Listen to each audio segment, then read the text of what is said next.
place 6 Jews in a room together. They will play the name game, they will challenge each other's intelligence.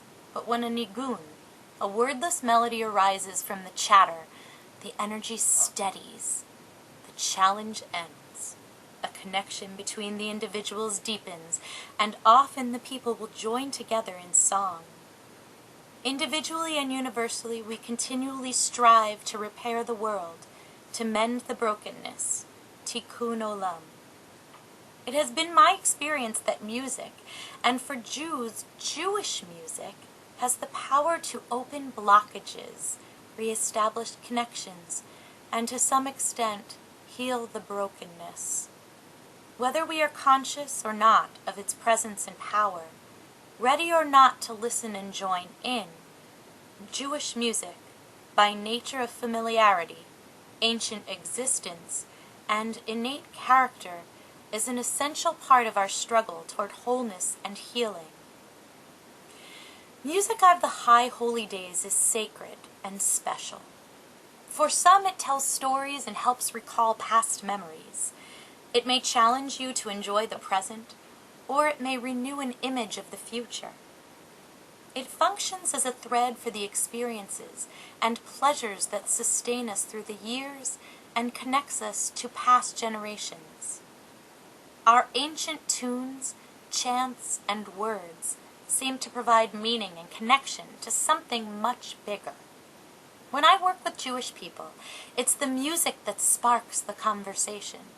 Even those who are not at all observant, or who don't even identify with music, will say, "I remember my grandfather chanting," or "my mother sang this little Yiddish melody, but I haven't done anything Jewish since then."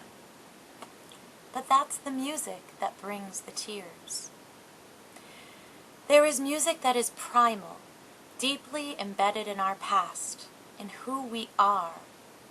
And these moments surface for us and often involve memories of a religious service, maybe of a wedding, or the chanting at a funeral, or the High Holy Days, where the music brings us immediately back to that moment, or to a memory of a special person in our life.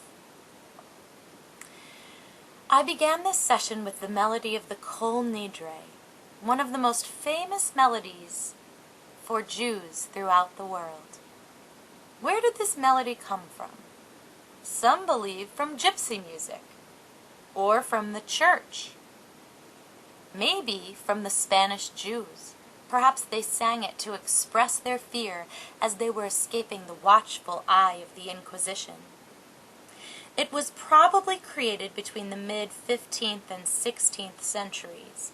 However, we call it a Mi-Sinai tune. A Mi-Sinai tune is what we call the oldest melodies we know. We say they are from the time we stood at Mount Sinai and received the 10 Commandments.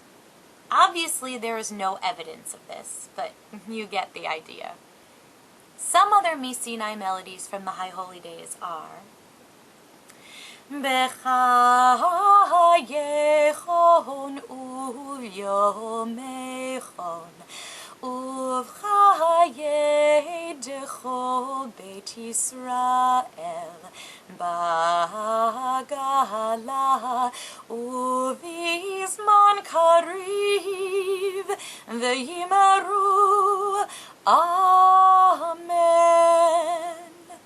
And ay, ay, ay, ay, ay, ay, ay.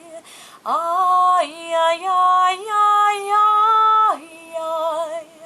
Ay, ay, ay, ay, ay, ay, ay. Ay, ay, ay, ay, ay, ay, ay. Ay, ay, ay, ay, ay, ay, ay, ay. The music of the High Holy Days is unique in its modality and emotes very specific feelings. Each Jew comes to Judaism from a very different place and experiences Judaism very differently. As a cantor, I am sensitive to this. Each melody I choose will invoke and inspire very different stories and memories for every individual Jew. What melodies come to mind for you?